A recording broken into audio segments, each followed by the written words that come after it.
শুধুমাত্র বয়োজ্যেষ্ঠ লোকেরা এবং যারা ফিজিক্যালি চ্যালেঞ্জ তারা যেতে পারে না।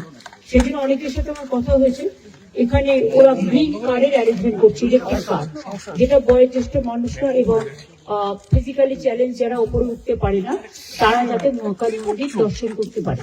আর তাছাড়া আমার একটা উদ্দেশ্য আছে, আমরা একটা জগন্নাথ ধাম করেছি দীঘায়, আমরা দুর্গা অঙ্গন করছি রাজারহাটে, সেটা গ্রাসরুট, সেটাও ট্রাস্ট তৈরি হয়ে গেছে এবং ওটা জমিও পাওয়া গেছে, চিহ্নিত করা হয়েছে, ওটা এখন টেন্ডারে দেওয়া হয়েছে।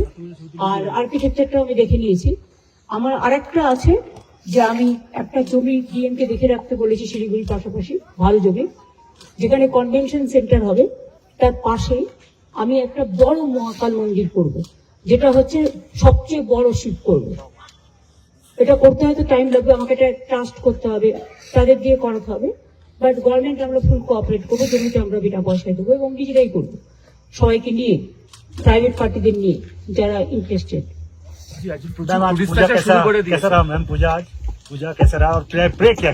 पूजा बहुत बढ़िया हुआ और टूरिस्ट आने शुरू किया। मैंने बहुत सारे टूरिस्ट को मिला। पहले ट्रांसप्लांट होने का बाद थोड़ा स्टॉप हो गया था, हम भी बहुत टूरिस्ट को निकाल के, हमारा जो एडमिनिस्ट्रेशन है डीएम एसपी मिलके पूरा लाइन डिपार्टमेंट के लेके प्राय 1500 टूरिस्ट को हम नीचा में ले लिया। बाद बाकी और भी बहुत सारे टूरिस्ट अभी आ रहे हैं, बहुत सारे टूरिस्ट को मिला भी। और अभी तो दोनों रास्ता खुला है, एक 3 घाड़िया और एक पंखाबाड़ी, और रोहिणी हो जाएगा 15-20 दिन में। हम टूरिस्ट लोगों को आने के लिए रिक्वेस्ट करेंगे।